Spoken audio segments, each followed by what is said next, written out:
Peace and blessings. Namaste. To all light warriors, workers, and everything's in between. It is I, Sophie, today. And this is a rut row moment, but it's not going to be heavy, okay? The title of this transmission is to take back your birthright. Take back your birthright. Some of you are not going to understand this. I told you before that it was very, very important for you to understand your history, the earth history, the history of these religions, all of these things, okay? So that we don't repeat the same mistakes that we did in the past. And many of us have incarnated here, having a human experience, forgetting everything that we were and all, and rediscovering ourselves with the sole mission of waking you up so that you can see this. Because with all good intentions, in all honesty, we cannot interfere with free will. So you have to make up your mind that your world is worth fighting for. Okay? I want you to consider something. This earth provides everything that you need. Your water, your materials for building homes, your food, your clothing. The ancestors, the Elohim of the past, had one mission. And that was supposed to be to come here and to teach and help assist humanity in their evolutionary growth. One mission. To assist humanity as well to connecting with Source.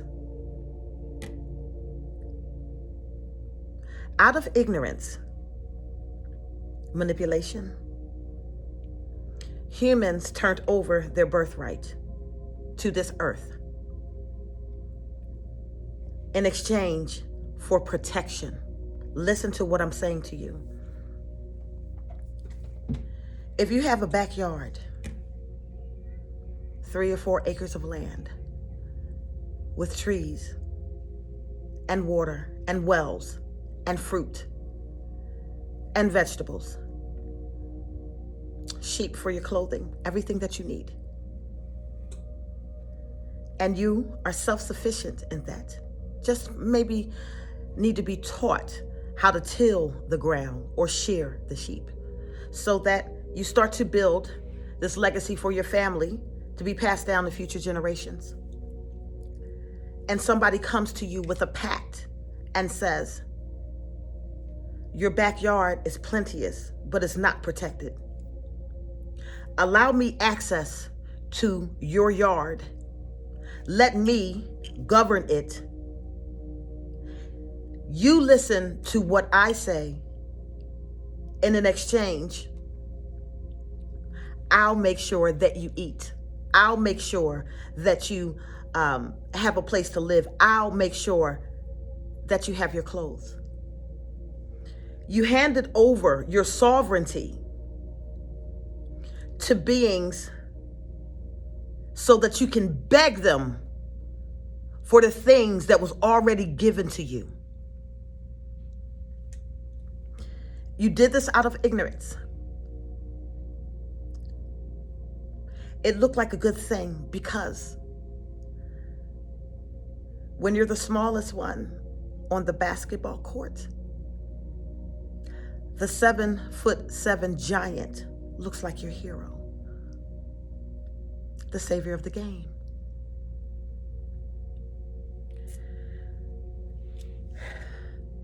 I'm bringing this up because I'm watching this pattern be repeated.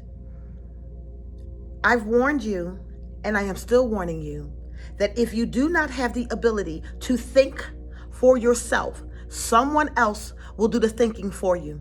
It doesn't mean that they're malevolent. Some of them are, but not all of them.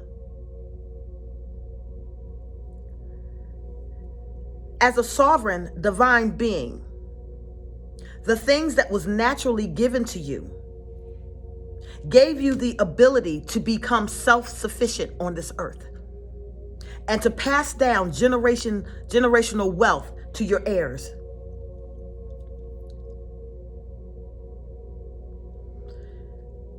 We handed this power over to those who we thought were greater than us, and instead had to wait to be hand-fed what was already naturally ours. I understand that this is not going to sit well, but if you think about what it is that I'm saying to you, you will understand what it is that I'm trying to get accomplished here, that many of us are trying to get accomplished here with you. This earth was given to you, and all you had to do was take care of it. Many come through here from different planes of existence, different dimensions, that have more intelligence, higher access to technology, that may be more evolved than you. But the one thing that you had, and the one thing that you still have, is that divine spark of life that keeps you connected to the source at all times if you just simply access it. You don't need to beg for bread. It was handed to you on a silver platter, and you've been tricked. And now you find yourself fighting back for the freedoms that you have lost. The only people that can fight back is you. You have to wake up and reclaim your birthright. The ancestors, the Elohim of the past, they were supposed to leave a long time ago, and many of them could not leave because they were caught up in the density here when they clothed themselves in flesh and started engaging with women here and having families.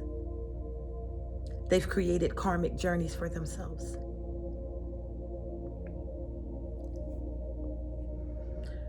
When you say to a deity, I will pledge my loyalty to you, to serve you, in exchange for you providing for me, you don't realize how insane that sounds when it was already given to you. Finding God is an inward journey. And yes, there were many, many, many gods. And many of those who called themselves gods. And they created heavens. And they also created hells. I told you that there will always be two truths presented to you that you can openly see, that you can discern from and choose. But there's always a third option that is not seen, but is realized when you start to understand and see the truth. This earth was your birthright. It was never supposed to be taken away from you. And even though we had beautiful good shepherds that tried to assist you into waking up, we had bad shepherds too, who loved only to control you and keep you subservient. And even though there is a good shepherd and there is a bad shepherd, what you're missing is the fact that you were never meant to be sheep.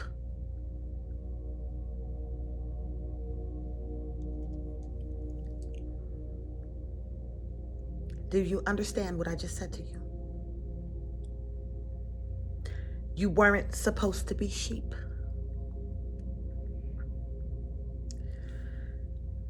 This earth was for humans to go through their natural evolutionary process along with the animals and other species that was here. They were to be taught about the divine nature within themselves, and the law of correspondence.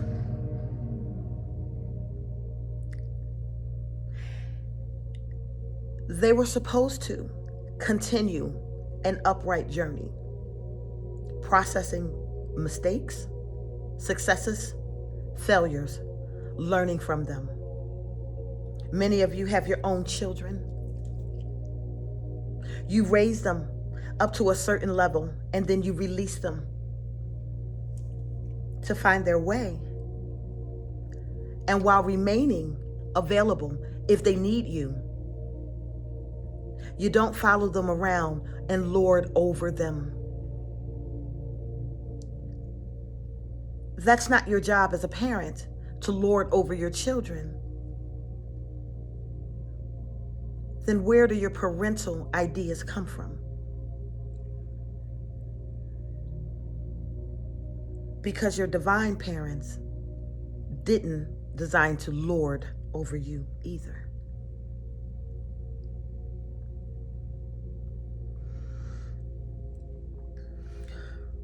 The evolutionary journey of mankind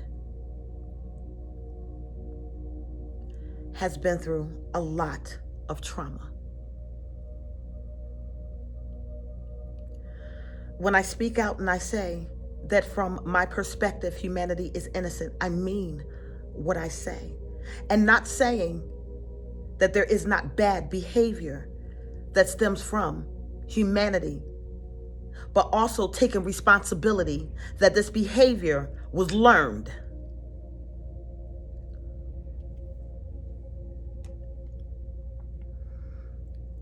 Some say humanity was supposed to be enlightened and evolved, and they came to teach that. Others say it was done way too soon, and it corrupted the mind, the soul, and the spirit. Some sought to free humanity and evolve them so that they can later on join them. Others thought that humanity wasn't intelligent enough to go through this process without their assistance, without their guidance. Every single time you make a decision to hurt another human being, to go to war, to destroy your planet, you prove them right.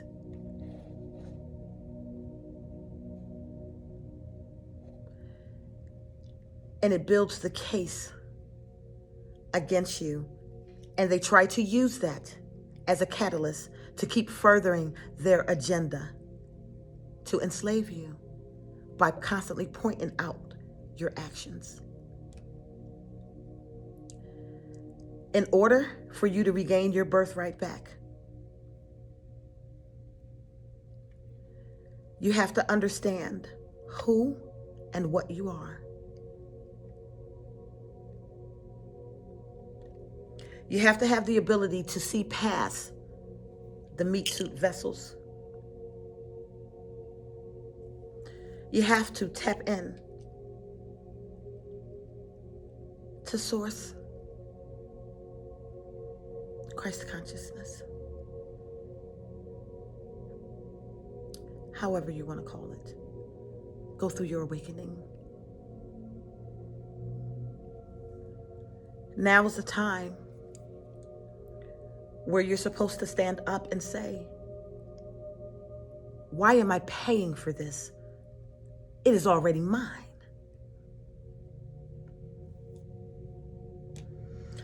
Understand the law of correspondence here. Whatsoever you serve on this earth,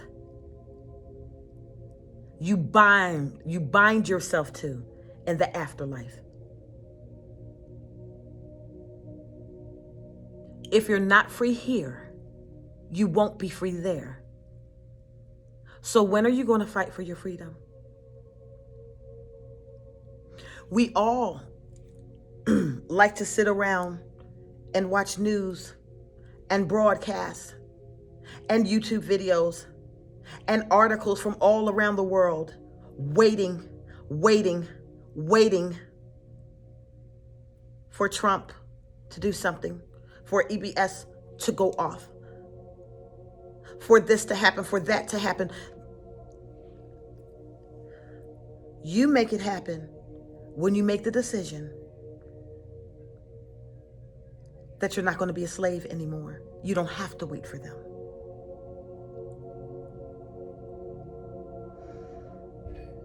United, humanity stands. Divided, they fall. And if you're paying attention close enough, you'll see all the divisive tactics. Yes, even those of the light.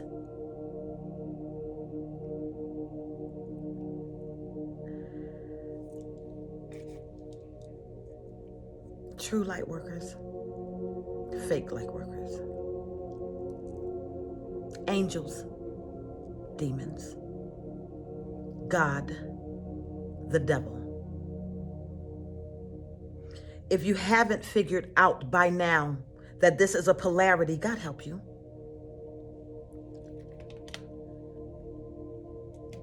Every nature exists within you.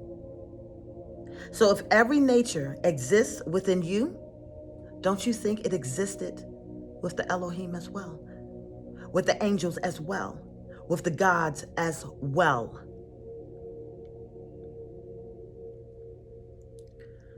I said, and I told you before, there is no all-encompassing benevolent race and some all-encompassing benevolent race or malevolent race. All is a collective and a point of view and a perspective.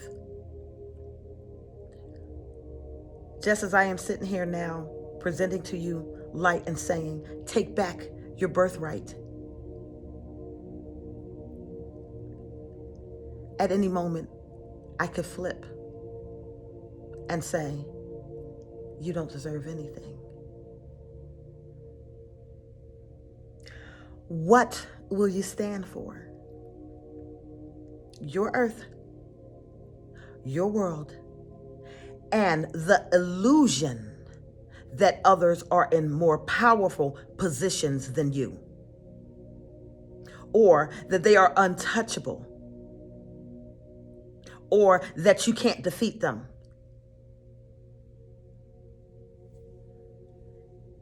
Is an energy vampire stronger or weaker than its food? I'll repeat that.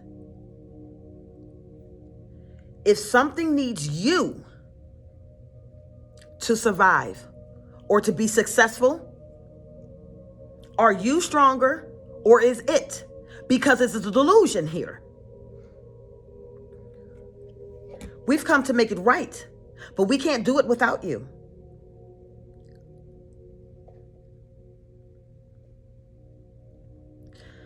You give away your power too easy when you think somebody's smarter than you, when you think somebody has everything to offer, when they have more resources, when they have a plan. You give away your power. The truth of the matter is, the Elohim had no right to lord over you.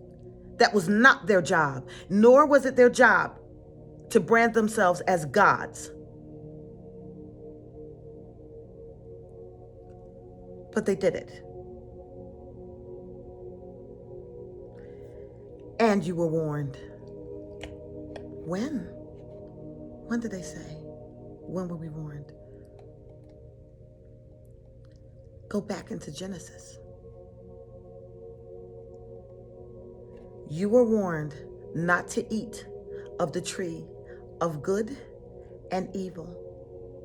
Was that for your protection? What was the explanation that was given?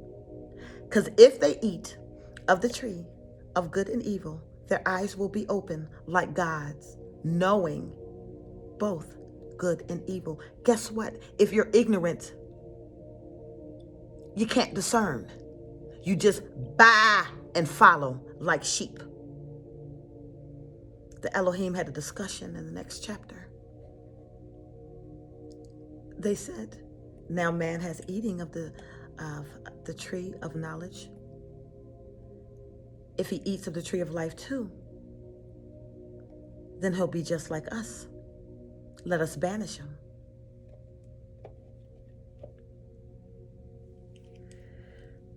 The serpent told them, you're being lied to. You're not going to die if you eat of the tree of knowledge. But they know that you will be like them. And then it was confirmed in the very next chapter. So my question to you is, did the serpent lie? Think about that. You've been so caught up in these two dualities, serpent race, human race, Draconians, Pleiadians, Anunnaki, Netero, Elohim, all of that. And you didn't realize that it was simply a matter of perspective. We glorify one and demonize the other, when the truth really lies here.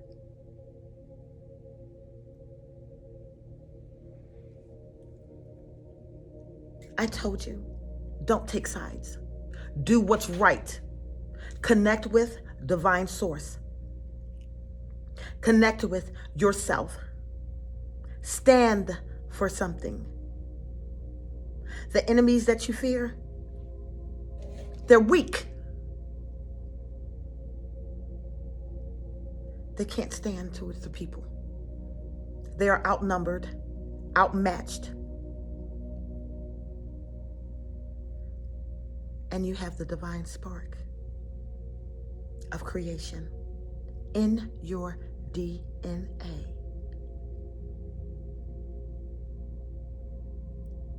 Your governments were meant to work for you, not the opposite. How are you going to take back your birthright and operate in your sovereignty? Relearn what you've been learning and see it from different perspectives. Understand, once again, you are not sheep. You are love. You're power.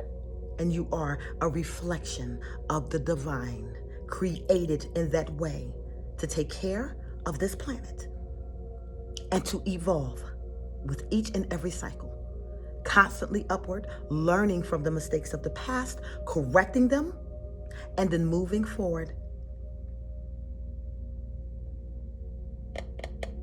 You'll get it one day. Let's just hope that by the time you get it, it's not too late.